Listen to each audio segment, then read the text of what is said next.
Hi everyone, it's Jeff from Transient Specialists. Thanks for joining us today.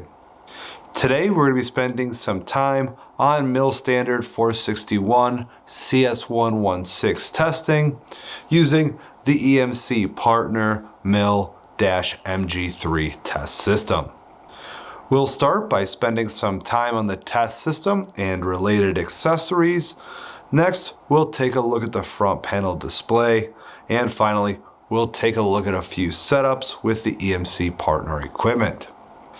This video is a supplemental video focusing on CS116. A more general overview of the MIL-MG3 test system can be found on a previous video we did, which I'll put a link for in the description below.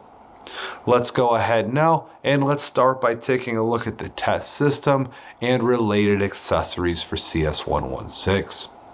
Here's the MIL-MG3 mainframe with the corresponding modules and accessories for CS116 testing.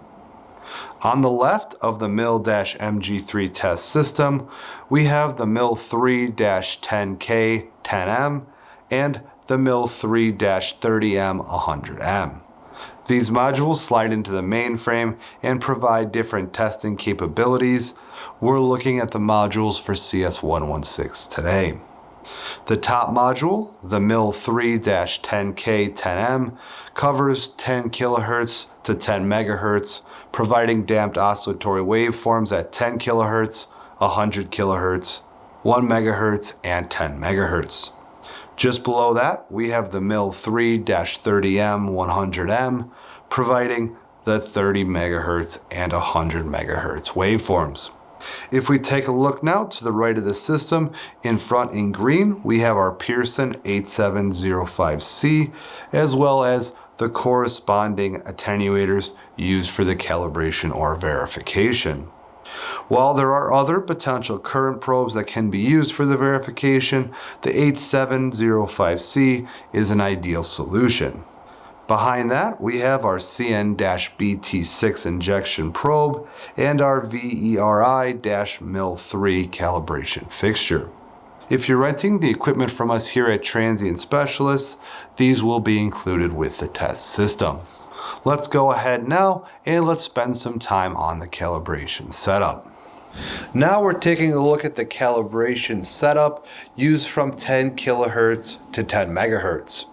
These setups are based on the EMC partner calibration and test setups brochure, as well as MIL-STD-461 CS116. One of the really nice things about the EMC partner test system is how quick the calibration setups are. The setups are very similar for either module and corresponding frequency, with the 30 MHz to 100 MHz being connected to the input 2 on the CN-BT6, and the lower frequencies 10 kHz to 10 MHz connected to the input 1 on the same injection probe. Let's go ahead now and let's start from the output of the MIL-3-10KM10M, and that's going to the input 1 on the CN-BT6.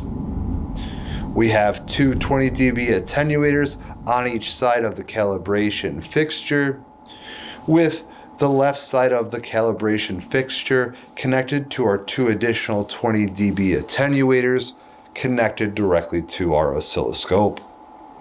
Let's go ahead now, let's take a look at the display and select some different pulse criteria. Now we're taking a look at the starting display of the MIL-MG3. We currently have the 10K10M module installed, which is highlighted. All the remaining tests and modules are grayed out.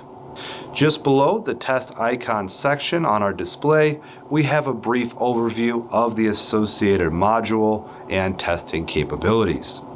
As you can see, this module is capable of providing waveforms at 10 kHz, 100 kHz, 1 MHz, as well as 10 MHz.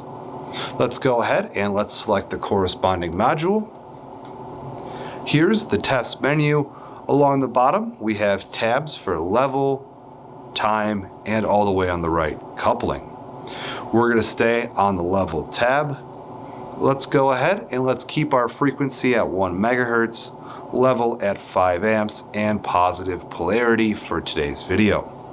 When we're ready to send the associated pulses, we can go ahead and hit that green play button, and let's go ahead and do that right now. Now we're looking at the testing menu, which is going to walk through the entire test sequence.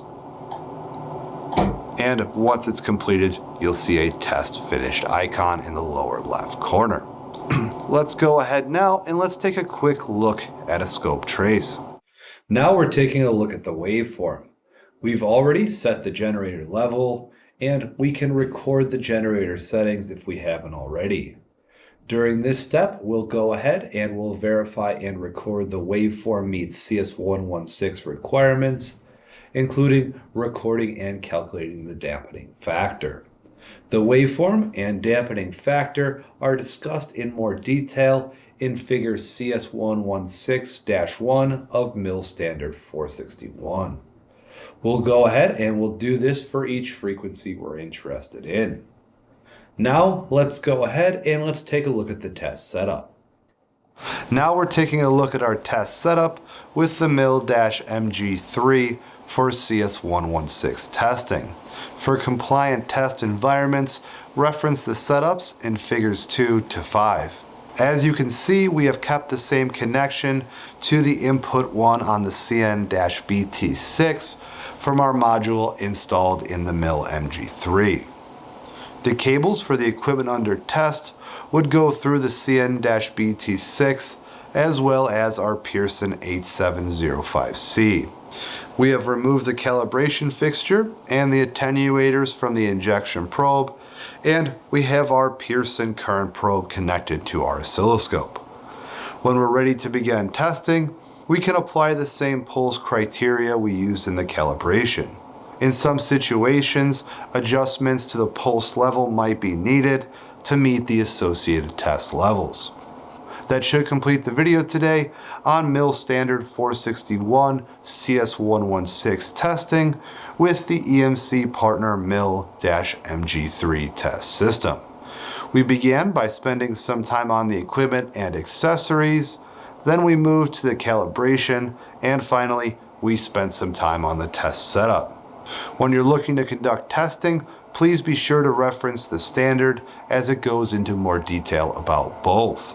We hope this video has been useful, and please keep us in mind if you ever need to rent the EMC partner MIL-MG3.